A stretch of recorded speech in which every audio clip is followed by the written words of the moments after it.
Officer Kim Potter learning her fate yesterday in the death of Dante Wright during a traffic stop in April. Turning Point USA contributor, lawyer, and Republican strategist Erin Elmore. Also joining us, journalist at the Washington Free Beacon, Matt Foldy. Thanks to both of you. Merry Christmas Eve to you both. Erin, I'll start with you. The jury finding Potter guilty of first-degree and second-degree manslaughter. What are your thoughts on the verdict here? You know, the American people deserve to trust the criminal justice process and to trust our criminal justice system.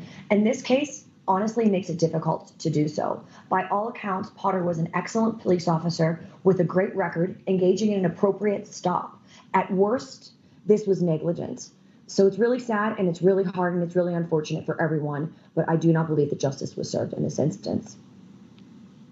Well, Erin, just to that point, right? If it's your position that negligence, isn't negligence one of the elements of the crime that would lead her to be guilty, right?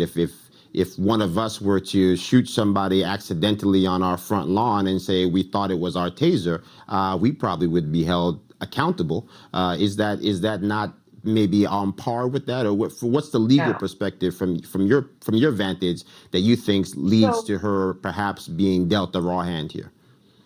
Well, a couple of things. First of all, if someone is on my property and I shoot them, that's probably allowable, especially in the state of Florida. I'm not there right now. I am in Colorado. But if someone breaks into your home, you do have a right to defend yourself. So that's a totally separate issue.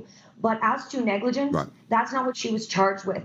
This was manslaughter. So that is a higher level offense and a higher level crime in Minnesota. So I do think that she was charged by the district attorney way too harshly. Way too harshly. Now, she has not been sentenced yet. We do not know what that sentencing is going to look like. That will occur at a later date. But she was found guilty on these charges and she is facing jail time. So this is a really, really serious consequence to what really seems like a mistake.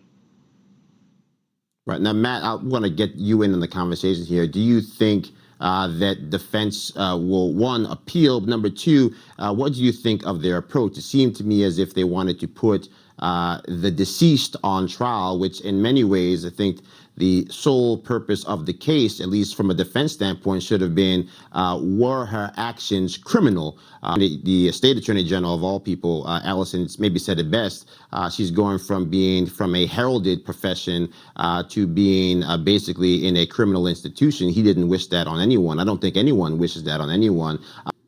So Potter engaged in a lawful traffic stop. I believe that Dante Wright, first of all, there was a warrant out for his arrest, and he has a very long litany of cases against him. Did he deserve to die? Absolutely not. But he was breaking the law when he was pulled over, period. So this isn't the fault of law enforcement for pulling him over. It's not like they were out trolling the streets trying to find someone to give a violation or a citation to. She made an honest mistake. Right. She really, truly said that very many times throughout the trial. And honestly, what they've done to her, whether it's the prosecution or the media or the politically charged environment that we're living in Minnesota, I think she got a really bad deal, and it's all based on politics. Yeah, I mean, I think we can all agree it's an unfortunate state of events. I think there are different opinions on whether certain mistakes do deem or are worthy of necessarily having some level of accountability. Come back to John Bachman. Now I'm Joe Pinion in for John. Well, Nassau County District Attorney's Office announced yesterday that disgraced former New York Governor Andrew Cuomo will not face criminal charges after a female state trooper said she was groped by his unwanted touching at an event in Belmont Park in September of 2019. Now, joining us is Turning Point USA contributor, lawyer, and Republican strategist Erin Elmore. Also joining us, the journalist at the Washington Free Beacon, Matt Foldy. Erin, I'll start with you. Yeah, the acting Nassau DA said the investigation found the allegations credible, deeply troubling, but not criminal under New York law. How? Wow. I mean, that is deeply troubling, certainly, how he's not being charged here. And we see one thing and one thing only, that justice is not blind. And if you are a powerful, prominent Democrat, you can basically act however you want with no recourse. And if you are on the other side of politics and you are conservative, you will be lambasted for anything and everything that you do. So basically, there are two standards of justice, and Governor Cuomo is on the liberal side, so he's treated with absolute impunity. He can do whatever he wants. And that's really, really sad to watch and to Absolutely. see. Matt, I want to get you in here. The unidentified trooper who was serving as one of Cuomo's bodyguards at the time told investigators that Cuomo ran the palm of his hand across her belly as she was holding a door open for him. Look, on some basic level, it appears that this man keeps whistling past the graveyard.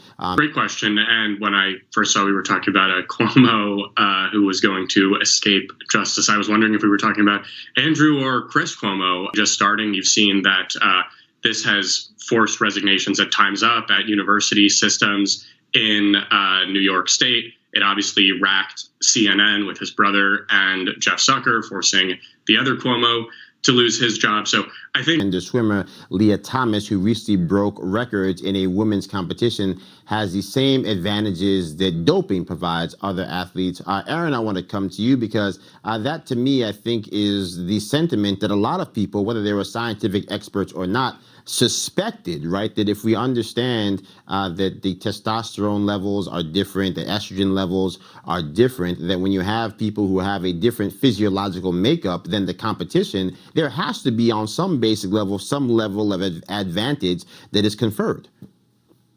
It has been scientifically proven that men and women are biologically different, whether it's muscular structure, whether it's bone structure, whether it's lung capacity, and on and on. Men and women are completely different and shouldn't be competing in sports in a different gender. And to use testosterone as the matrix, if you will, or the metrics, if you will, is completely inappropriate. Because even if you change your testosterone levels, your body still has the same structure in terms of muscle and bone and density and mass and lung capacity. So this is really unfair for young women. Now, what if these, look at this video. This is absolutely crushing these young women. These young women maybe were going to have the opportunity to go to the Olympics or become professional and advance their careers both professionally and monetarily. And now, because a man is competing with women and completely crushing the competition, these women aren't going to have the same advantage. And this is largely perpetuated by woke leftists. And by the way, these same woke leftists used to say a few years ago, the future is female, not when you're allowing men to compete in female sports. This is completely staggering. Look at that advantage that this person has. It's not fair for these young women. And I hope that really the NCAA and Swimming Magazine are impactful to changing these rules, because it's going to impact women all over the world. Matthew, Merry Christmas to you both. I miss you guys dearly. We'll talk again soon. Merry Christmas, everyone.